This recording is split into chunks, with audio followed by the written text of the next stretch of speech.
8 अगस्त 2019 को फिरोजाबाद के मोहल्ला नया रसूलपुर में करीब 11:30 बजे के समय सौरभ गुप्ता डॉक्टर दीपक गुप्ता के मकान पर पहुंचे।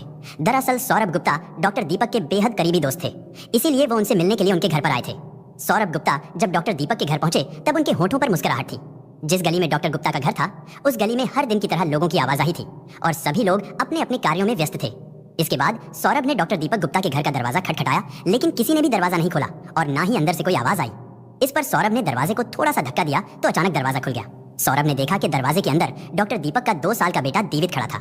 सौरभ ने देखा कि उसके दोनों हाथ और कपड़े खून से रंगे हुए हैं और घर में बिल्कुल सन्नाटा छाया हुआ था। लेकिन जैसे ही सौरभ किसी अनहोनी की आशंका के चलते घर के अंदर गए तो वहां का दृश्य देखकर सौरभ के होश खराब हो गए, क्योंकि उनके सामने डॉक्टर दीपक की 70 वर्षीय मां शिव देवी का शव पड़ा हुआ था। और इसी घबराहट में जब सौरभ की नजर कमरे में गई तो वहां पर डॉक्टर दीपक के बड़े भाई डॉक्टर अमित की 35 वर्षीय पत्नी रानी गुप्ता की खून से लथपथ लाश पड़ी थी। वहां चारों ओर खून फैला हुआ था। ये मंजर देखकर सौरभ का कलेजा कांप उठा और उसके मुंह से चीख निकल गई। इसी बीच 2 साल का मासूम दिवित घर के दरवाजे से बाहर निकल गया था। डॉक्टर के घर के पास में ही चूड़ी का कारखाना था। उस कारखाने में लोग काम कर रहे थे। चूड़ी के गोदाम पर बैठे रामू गुप्ता की नजर विदित पर पड़ी तो उसके हाथों और कपड़ों पर खून को देखकर उन्हें लगा कि शायद बच्चे को गिरने से चोट लग गई है।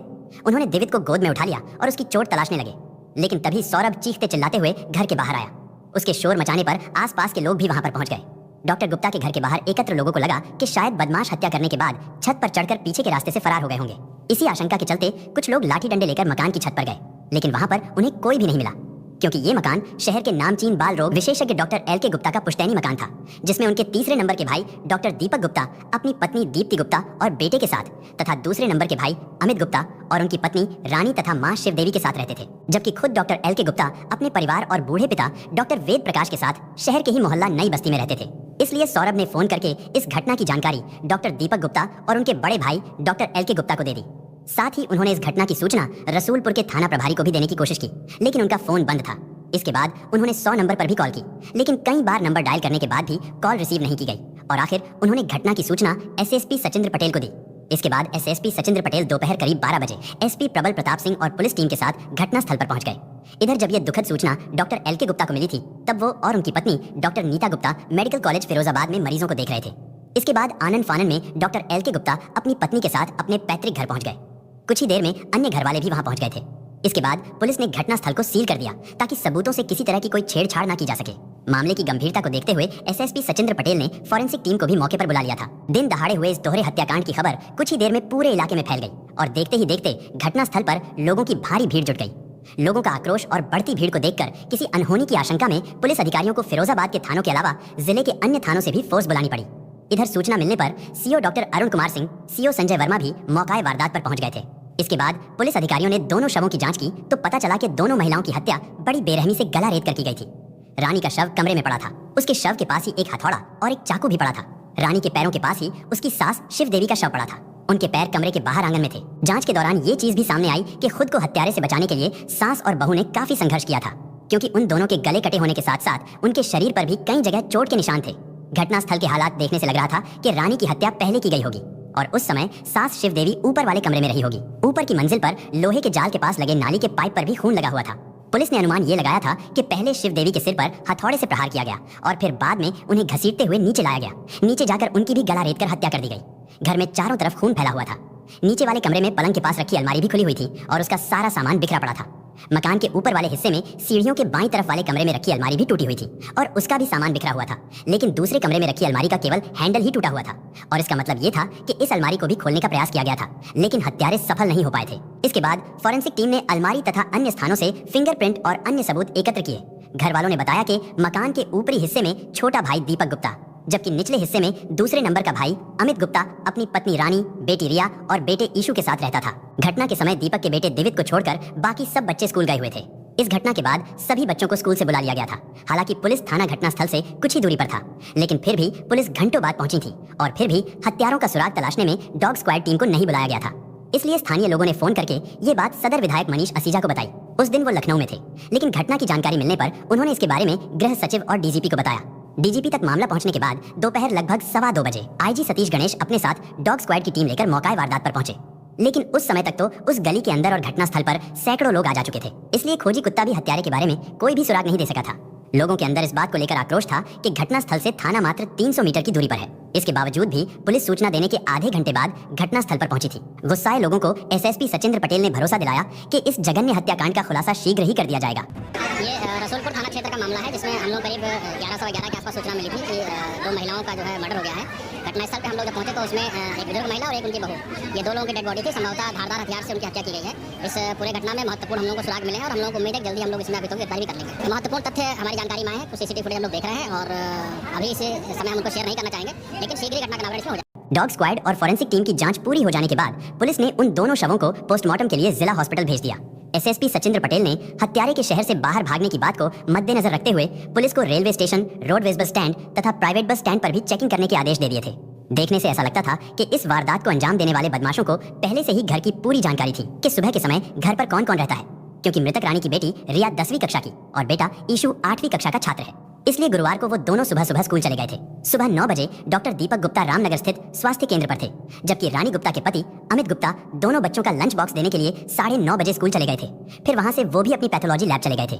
घटना के समय घर पर रानी, उसकी सास शिवदेवी और डॉक्टर दीपक गुप्ता का 2 साल का बेटा दिवित था। पूछताछ के दौरान घर वालों ने पुलिस को बताया कि घर के बाहर वाले कमरे में ब्यूटी पार्लर खोलने के लिए फर्नीचर बनवाया जा रहा था। फर्नीचर दीपा नाम के कारपेंटर से बनवाया था और वो पिछले 2 महीने से फर्नीचर बनाने का काम कर रहा था। वो घर के सभी सदस्यों से परिचित था, इसलिए पुलिस को कारपेंटर पर भी शक होने लगा था। इसके बाद पुलिस ने घटनास्थल के आसपास के 3 घरों में लगे सीसीटीवी कैमरे खंगाले। सीसीटीवी की 2 फुटेज में एक संदिग्ध व्यक्ति दिखाई दे रहा था। वो व्यक्ति एक फुटेज में सुबह 10:37 पर डॉक्टर गुप्ता के घर के मेन गेट से अंदर जाता दिखाई दे रहा था। इसके बाद वो व्यक्ति 10:55 पर मकान के बाहरी कमरे, यानी जिसमें ब्यूटी पार्लर बनाया जा रहा था, उसके गेट से बाहर निकलता दिखाई दिया। जांच के दौरान उस गेट की कुंडी पर खून भी लगा हुआ मिला था और इससे साफ हो गया था कि वो व्यक्ति मात्र 18 मिनट में 2 हत्या करने के बाद इसी गेट से बाहर निकल गया था और वो संदिग्ध व्यक्ति दिलीप उर्फ दीपा भी हो सकता था, जो नया रसूलपुर टंकी के पास इसी मोहल्ले में रहता था। जांच के दौरान पुलिस को पता चला कि मृतक रानी ने घर के बाहरी कमरे में टिप टॉप नाम से ब्यूटी पार्लर खोला था। ब्यूटी पार्लर खोलने के लिए रानी ने पहले घर वालों को मनाया, फिर ब्यूटिशियन का कोर्स किया।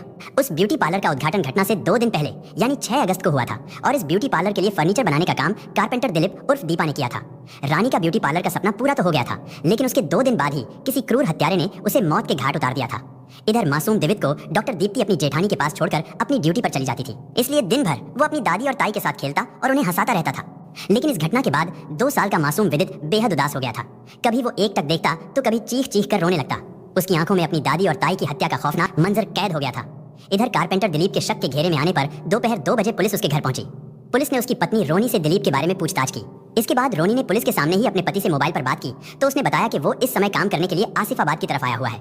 इसके बाद दिलीप का मोबाइल फोन स्विच ऑफ हो गया था। पुलिस दिलीप के इंतजार में पूरी रात उसके घर के बाहर डेरा डाले रही, लेकिन वो घर पर नहीं आया। इसके बाद 8 अगस्त की शाम को पोस्टमार्टम करने के बाद दोनों शव परिजनों को सौंप दिए गए। इसके बाद उनका अंतिम संस्कार भी रात को ही कर दिया गया। 9 अगस्त की सुबह करीब 4:30 बजे पुलिस को एक मुखबिर ने सूचना दी कि दिलीप मोटरसाइकिल से फरार होने की फिराक में है। इसके बाद पुलिस ने घेराबंदी करके दिलीप को फतेहाबाद स्थित बड़ी चौराहे पर घेर लिया। चारों ओर से घेरे जाने पर दिलीप ने पुलिस पर फायरिंग करनी शुरू कर दी। साथ ही पुलिस द्वारा की गई जवाबी फायरिंग में दिलीप के पैर में गोली लगी और वो वहीं पर गिर गया। इसके बाद पुलिस ने उसे अरेस्ट कर लिया, लेकिन इस मुठभेड़ में थाना सोनपुर में तैनात सिपाही कन्हैया लाल भी दिलीप के द्वारा की गई फायरिंग के दौरान घायल हो गए थे। इसके बाद पुलिस ने दिलीप की तलाशी ली तो उसके पास से एक पिस्टल, लूटे गए सोने के हार, अंगूठियां तथा और भी कई आभूषण बरामद हुए। इसके बाद दिलीप से कड़ाई से पूछताछ करने पर इस हत्याकांड की जो कहानी सामने आई उसे सुनकर पुलिस भी हैरान रह गई। दरअसल 25 वर्षीय दिलीप उर्फ दीपा ने बताया कि ब्यूटी पार्लर का फर्नीचर बनाते समय एक दिन बड़ी बहू रानी गुप्ता ने किसी बात को लेकर मजदूरों के सामने उसे थप्पड़ मार दिया था और साथ ही उसे बेइज्जत भी किया था।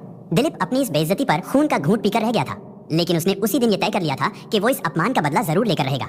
इसके बाद घटना वाले दिन वो हथौड़ी छूटने के बहाने से डॉक्टर दीपक गुप्ता के घर में घुसा था।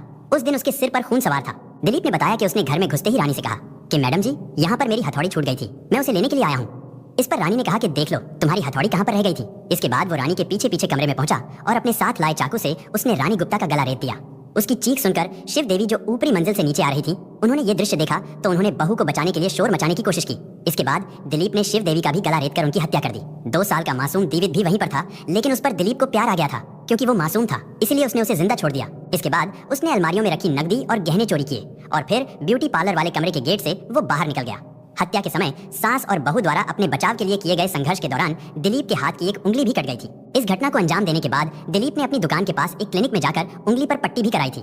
किराए के मकान में पत्नी रोनी और 2 बच्चों के साथ रहने वाला दिलीप गुरुवार को सुबह घर से अपनी दुकान पर गया था, लेकिन फिर अचानक उसके मन में रानी द्वारा मारे गए थप्पड़ का बदला लेने की भावना पैदा हुई और मात्र 18 मिनट में उसने इस वारदात को अंजाम दे दिया।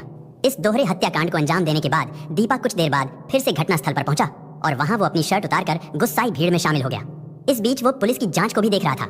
इस दौरान जब कई लोगों ने मोबाइल फोन से घटनास्थल के फोटो खींचे और वीडियो बनाए तो उन फोटोज और वीडियोस में दिलीप भी खड़ा हुआ दिखाई दे रहा था। लेकिन जब सोशल मीडिया पर उसकी फोटो वायरल हुई तो तब लोगों को उसके बारे में पता चला। लेकिन तब तक दिलीप अपने दोनों बच्चों को स्कूल से घर छोड़कर फरार हो चुका था। पुलिस ने गोली लगने से घायल हत्या आरोपी दिलीप तथा सिपाही कन्हैया लाल को उपचार के लिए फिरोजाबाद के मेडिकल कॉलेज में भर्ती करा दिया। दोपहर तक उपचार कराने के बाद दिलीप के खिलाफ हत्या और लूटपाट के अलावा पुलिस के साथ मुठभेड़ का मुकदमा दर्ज करके उसे कोर्ट में पेश किया गया, जहां से उसे जेल भेज दिया गया। और इस तरह बदले की आग में दिलीप उर्फ दीपा इस कदर अंधा हो गया था कि उसने रानी से बेइज्जती का बदला लेने के लिए रानी गुप्ता और उसकी सास शिव देवी की बड़ी ही बेरहमी से हत्या कर दी। अगर रानी गुप्ता ने किसी बात से नाराज होकर उसे थप्पड़ मार भी दिया था तो समझ सकता था कि वो उम्र में उससे बड़ी है, लेकिन दिलीप ने इस बात को दिल पर ले लिया था। इस घटना को अंजाम देने से पहले उसने अपने बच्चों और पत्नी के भविष्य के बारे में एक बार भी नहीं सोचा कि उसके पकड़े जाने और जेल जाने के बाद उसके परिवार का क्या होगा। दोस्तों, इस घटना को सुनाने का उद्देश्य किसी का दिल दुखाना नहीं है, किसी को परेशान करना नहीं, बल्कि आपको जागरूक करना है, आपको सचेत करना है। दोस्तों, इस पूरी घटना के बारे में आपकी क्या राय है, कमेंट बॉक्स में जरूर बताएं। और अगर हमारी मेहनत पसंद आई हो तो इस वीडियो को लाइक करते हुए शेयर भी करें। अगर आपने अब तक चैनल को सब्सक्राइब नहीं किया है तो हमारे चैनल को सब्सक्राइब कर लीजिए। धन्यवाद।